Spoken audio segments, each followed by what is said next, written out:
रोहतक के नागरिक भी आज उपवास पर हैं शहीदों को श्रद्धांजलि देने के लिए और ये आशा करने के लिए कि सरकार को सद्बुद्धि आएगी कि गांधी हम शर्मिंदा हैं, तेरे कातिल जिंदा हैं। मतलब एक मिसाल कायम हुई पूरी दुनिया के पैमाने पे इस किसान आंदोलन से कि इतने शांतिप्रिय तरीके से, इतने न्यायप्रिय मांगों के लिए इस तरह का इतना जबरदस्त आंदोलन। बहुत पवित्र दिन पर एक ऐसे आंदोलन के लिए एकजुटता की बात हो रही है जो अब तक कम से कम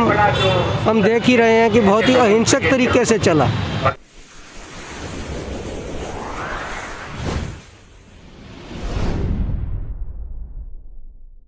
मैं राजेंद्र चौधरी हूं। मैं महर्षि दयानंद विश्वविद्यालय में अर्थशास्त्र का प्रोफेसर रहा हूं। मैंने कुछ साल पहले वॉलंटरी रिटायरमेंट ले ली थी। आज 30 जनवरी है,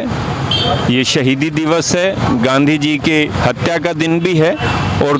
स्वतंत्रता आंदोलन के देश के सभी शहीदों को श्रद्धांजलि देने का दिन भी है। आज किसान संयुक्त मोर्चे के आह्वान पे देश भर में इस दिन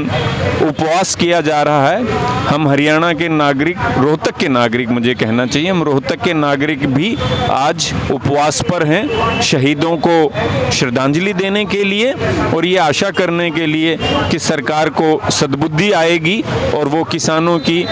जायज़ मांगों को, कानूनों को रद्द करने की मांग को स्वीकार कर लेंगे। तो क्या ये कौन लोग हैं, किस तरीके से बैठे हैं, सरकार का, प्रशासन का परमिशन का क्या? इसमें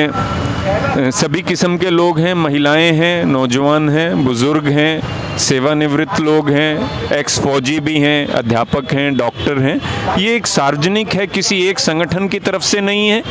ये किसी एक पार्टी की तरफ से नहीं है, सभी नागरिकों की तरफ से मिला जुला ये कार्य श्रद्धांजलि समारोह है, उपवास है, इसमें हम सब लोग शामिल हैं और हमारा उद्देश्य दोनों ही है, अपने शहीदों को याद करना इस दिन और दूसरा ये कि सरकार को ये सद्बुद्धि हो कि वो अपनी हठधर्मिता छोड़ के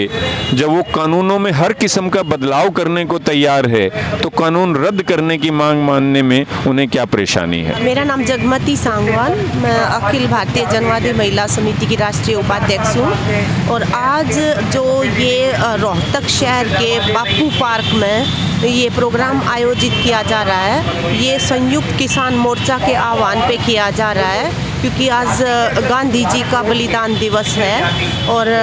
पिछले दिनों अपनी न्यायप्रिय मांगों के लिए हमारे देश में जो किसानों का आंदोलन चल रहा है तो उस आंदोलन पर भी उसको लटकाने के लिए, थकाने के लिए और फिर उसको बदनाम करने के लिए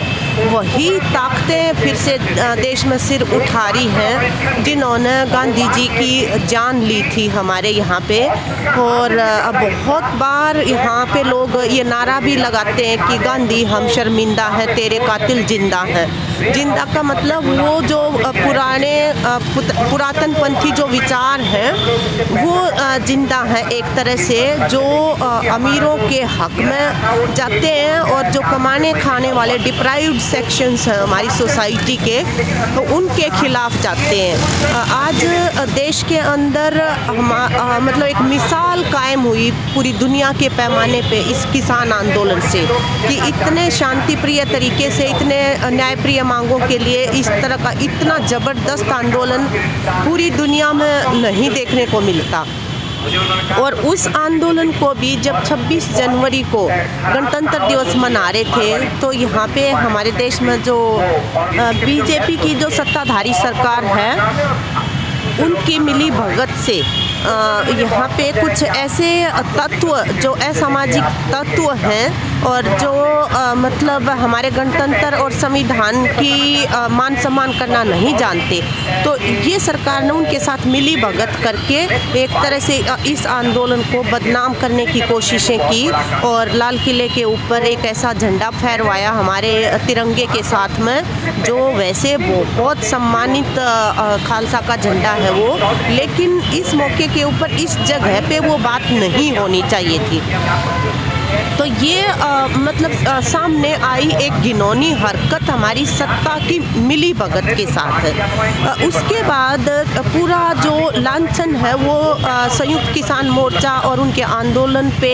रखने की कोशिशें की गई, लेकिन उन्होंने दुनिया के सामने ये सच्चाई को वो लेके आए हैं। उन्होंने उन तत्वों से अपने आप को अलग थलग किया है और एक दिन का ये प्रायश्चित दिवस मनाने का भी उन्होंने आह्वान किया। तो वो जो प्रायश्चित है हमारा, उस प्रायश्चित दिवस के मौके पे हम आज यहाँ पे रोहतक के नागरिक अलग अलग तबकों से आए हुए, कोई वकील है, कोई शिक्षक है, कोई कर्मचारी है, कोई मजदूर है, वो सब इकट्ठे होके इस प्रायश्चित दिवस के आयोजन में भाग ले रहे हैं। जो एक आवाज़ आ रही है कि राष्ट्रीय पर्व के दिन ऐसी हरकत करके देश का अपमान किया गया है, तो लोग जब इस तरीके की बातें करेंगे तो वो किस तरीके से समझा पाएंगे आप? अभी जो तथ्य हैं असल में, क्योंकि 10 बजे से जो संयुक्त मोर्चा के जो जत्थे चलने थे उनको 10 बजे से समय मतलब इजाज़त दी गई थी पुलिस की तरफ से, लेकिन ये जत्था जो है 7 बजे निकला और पुलिस की बिल्कुल उपस्थिति में निकला और उनको किसी ने नहीं रोका। फिर जहाँ से जो बैरिकेड लगे हुए थे लाल किले की तरफ जाने वाले या दूसरे रास्ते पे, उन बैरिकेड्स में भी कुछ रद्दोबदल की गई है और वो जो बैरिकेड्स हैं वो जो लाल किले की तरफ जाने वाले थे जानबूझकर उनको खोल दिया गया और फिर वही लोग जो हैं वो इतने आराम से लाल किले जैसी जगह पे जहाँ पे पुलिस ही नहीं आर्मी की सिक्योरिटी होती है वहाँ जाते और जो भी वो करना चाहते हैं वो सब कर गुजरते हैं। झंडा उन्होंने एक जगह नहीं 3 जगह फहराया, कहीं पे भी पुलिस की कोई गोली नहीं चलती है, कहीं पे भी उनको जो है रोकने की कोशिशें नहीं की जाती है और उसके बाद फिर आज तक उनको गिरफ्तार भी नहीं किया गया है। जबकि अनेकों किसान जो हैं जो इस आंदोलन का नेतृत्व कर रहे हैं उनके खिलाफ तो यूएपीए तक लगाने की हरकतें जो वो सामने आ रही है, लेकिन जिन लोगों ने हमारे मतलब असल में लाल किले का भी अपमान किया और तिरंगे का भी अपमान किया उनको आज तक गिरफ्तार भी नहीं किया जा रहा है। तो ये जो पूरे तथ्य हैं ये हम लगातार लोगों के बीच में लेकर जा रहे हैं और इसके साथ साथ जो संकल्प है हमारे लोगों का, जो उस दिन रामपुर के एक नौजवान जो ऑस्ट्रेलिया से यहाँ पे आंदोलन में भाग लेने आए थे, जिस तरह से उनकी शहादत हुई और फिर उनके दादा जो 80 साल के खुद बुजुर्ग हैं उन्होंने जो शब्द कहे पूरे देश के सामने कि स्वतंत्रता आंदोलन के बाद ये हमारा अंतिम संघर्ष है और इसमें हमारा भी बेटा चला गया, अनेकों बेटे जा रहे हैं, लेकिन इस आंदोलन को, इस संघर्ष को जीतना देश की जनता के लिए लाजमी है। इसलिए हम थक के या निराश होकर नहीं बैठेंगे बल्कि लड़ेंगे। तो ये जो जज्बा है इस तरह का जनता के अंदर और दूसरी तरफ जो एक्सपोज करने वाले तथ्य हैं इनके आधार पे उनको सरकार को और ये जो इस तरह के एलिमेंट्स हैं उनको अलग थलग करने की कोशिशें की जाएंगी। तो आज जो ये उपवास चल रहा है इसमें प्रशासन और जो रोहतक के जो लोग ये मानने वाले हैं कि देश का अपमान हुआ, उनका क्या रूप है? कोई अड़चन या किसी तरीके की? हाँ, आज प्रशासन की तरफ से 11 बजे सायरन का वो किया हुआ था, हमें वो सुनाई तो नहीं दिया यहाँ पे सायरन बजा या नहीं बजा, लेकिन हमने भी 11 बजे जो है वो अपना 2 मिनट का अपना शोक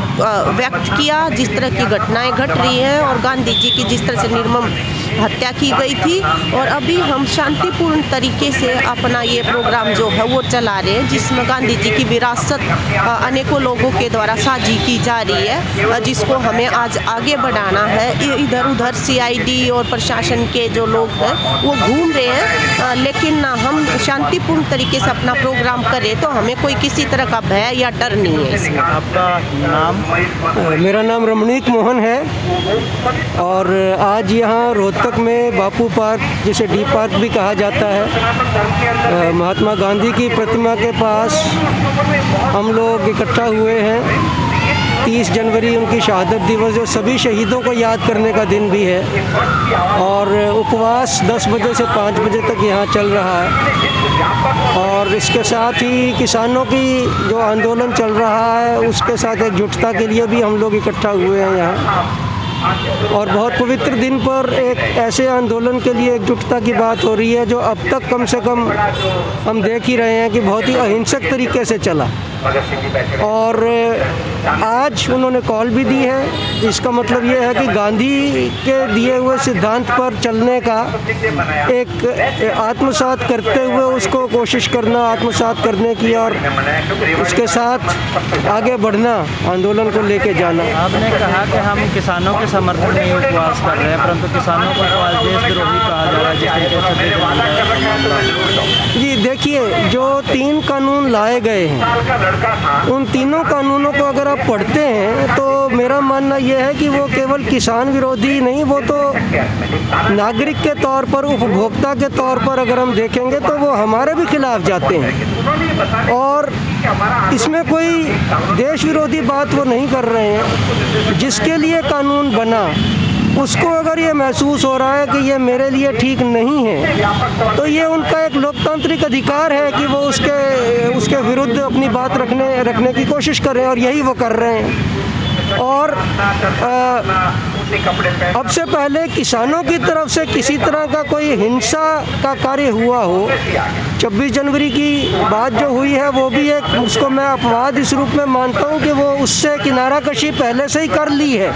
किसान आंदोलन का जो नेतृत्वकारी लोग हैं उन्होंने इसके बारे में स्पष्टीकरण दिया है, तो वो तो एक अलग विवाद का विषय है। मोटे तौर पर मैं ये कहना चाहता हूँ कि एक लोकतांत्रिक समाज में, देश में कुछ कानून पास होता है और वो इस तरह से पास हुआ जैसा कि हम देख रहे हैं। जो संसदीय प्रणाली की प्रक्रियाएं जो चलती हैं कानून को पास करने के लिए, वो भी पूरी तरह से पूरी नहीं की गई। उसमें थोड़ा बहुत भी जो जागरूक नागरिक होगा तो वो इस बात को ज़रूर देख रहा होगा। बाकायदा बहस होती है, एक एक क्लॉज पर बहस होती है किसी कानून को जब इंट्रोड्यूस किया जाता है बिल को। वो नहीं हुआ है पार्लियामेंट में। कोई रिजर्वेशंस होती हैं तो सिलेक्ट कमेटी में भेजा जाता है जिसमें सभी पार्टियों के लोग होते हैं और वो अपनी राय रखते हैं और उसके बाद वापस पार्लियामेंट में आता है और उसको फिर पास करने की प्रक्रिया चलती है। ये सब प्रक्रियाएं नहीं चली और इन तीनों बिलों को पास किया गया तो पार्लियामेंट्री प्रोसीजर्स पूरे नहीं किए गए। उसके बाद जिनके लिए बना उन्हें ये कबूल नहीं है। उनकी आवाज़ सुनने की बात जो बहुत पहले हो जानी चाहिए थी वो बहुत देर से हुई, और बहुत देर से होने के बाद भी जो वार्तालाप चला उसमें एक डेडलॉक लगातार बना रहा। और इस पूरे डेडलॉक के दौरान 5-6 महीने में तो कहूँगा इसको हो चुके, जब शुरू हुआ था आंदोलन उसके बाद से। यहाँ तो बॉर्डर्स पर तो 2 महीने से हैं, उससे पहले भी लगातार चलता रहा है। लेकिन इस पूरे दौरान कम से कम यहाँ पर जो बॉर्डर्स पर बैठे हैं उस पूरे दौरान आपको एक भी हिंसात्मक कार्रवाई होती हुई वहाँ पर दिखाई नहीं दी, और बहुत आराम से वो लोग बैठकर अपनी मांग के लिए बैठे हैं। आज का दिन इसलिए बहुत महत्वपूर्ण है, 30 जनवरी का दिन। गांधी को हम याद कर रहे हैं और गांधी के जो उसूल थे, असहयोग आंदोलन वाले उसूल, और अपनी बात को शांतिपूर्ण तरीके से लेकिन पुरजोर तरीके से रखना, वो जो सिद्धांत है गांधी का, उसको हमने इन 2 महीनों में इन किसानों के द्वारा लागू करते हुए देखा है, और ये एक बहुत बड़ी बात है हमारे लिए। तो मैं इतना ही कहूँगा कि आज का दिन बहुत पवित्र दिन है। उपवास का मतलब केवल ये नहीं होता कि हमने भूखे पेट रहना है, वो विचार के स्तर पर भी एक स्वच्छता की बात, किसी के प्रति द्वेष ना हो हमारे मन में, और बिना किसी के प्रति द्वेष रखे अपना विरोध व्यक्त करें। यही स्पिरिट मुझे लगता है कि इस आंदोलन ने एक बार फिर बहुत अरसे के बाद हमारे देश में व्यक्त की है, दिखाई दे रहा है वो। तो मुझे तो लगता है कि आज का दिन किसानों के साथ एकजुटता का भी है और गांधी को याद करने का भी है और उनके सिद्धांतों पर चलने की कोशिश करने का भी है। शुक्रिया।